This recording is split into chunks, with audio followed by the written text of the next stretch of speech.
đâm bay trôi mọc đi bán phải scan QR code sẵn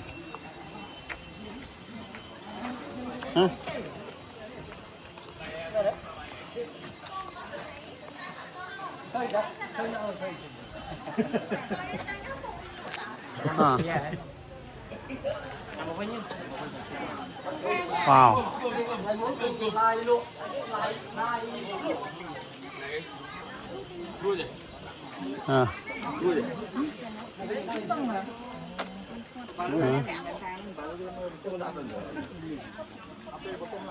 chiến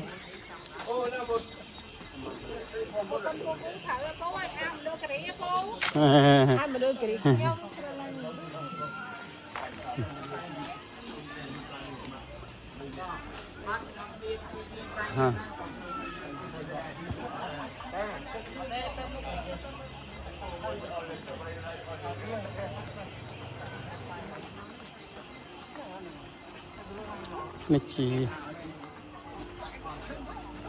lời chót tay lên tập cho bố sra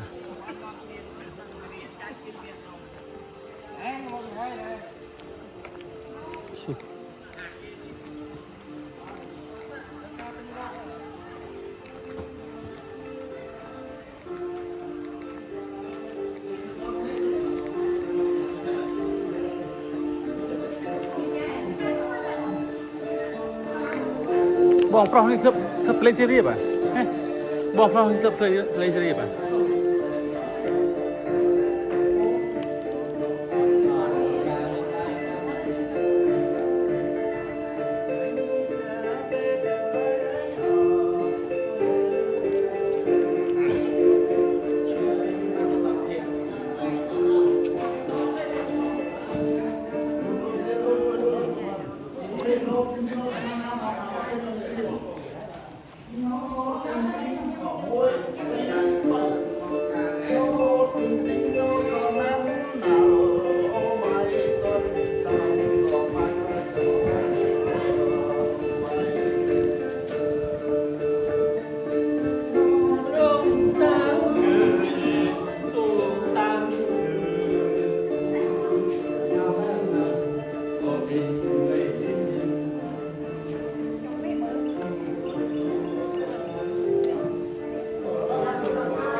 cà phê mà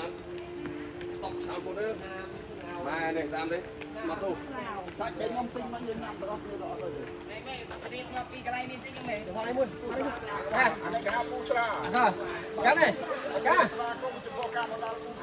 cá